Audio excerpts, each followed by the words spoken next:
We can move forward and contextualize some of the concepts that you have described, especially focusing on environments that are already very stressful from a human perspective. So, for example, think about using robots in a search and rescue operation where you have, for example, a collapsing building or a fire going on. So these are events that are already overloading humans and stressing them. They generate fear. And at the same time, there are other actors involved, like, for example, fire stoppers, policemen, rescuer, trying to save lives. So what do you think in this specific environment, high pressure environments, what are the psychological risks of robots misinterpreting humans' signals? So what if they don't understand human signals, and what if they disobey to humans? In forensic psychology, Othello's error is the fatal mistake of interpreting signs of intense stress as a signs of guilt or dishonesty.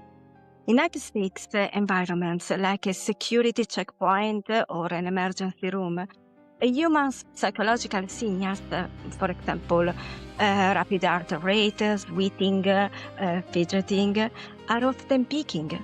A robot programmed with basic emotion AI might disable this victim of trauma or stress as a threat.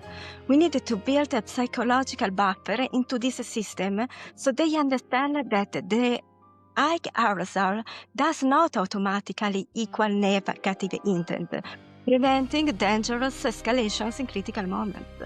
Let's take a specific scenario in a depression, medical, or rescue context. Imagine a robot assisting a person in pain. A simple sensor might see a sudden, sharp movement and spike in vocal pitch and categorize it as aggression or lack of cooperation. However, my work involves training the system to distinguish between stress-induced activation and pain-induced movement.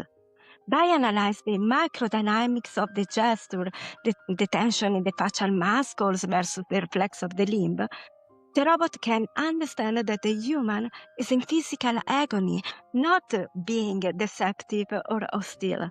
This distinction is the difference between a robot that helps and a robot that inadvertently causes harm. In a crisis, we don't have time for a verbal explanation. We rely on implicit coordination, a shared language of gaze, hesitation, and posture. If a robot lacks social fluency, it becomes a burden.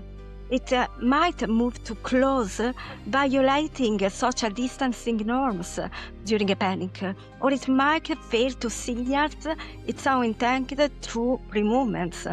I help engineers program these subtle social cues into the robots so that in high-pressure scenario, the human teammate can read the robot as easily as they read a human, ensuring that the trust remains intact even when the stakes are life and death.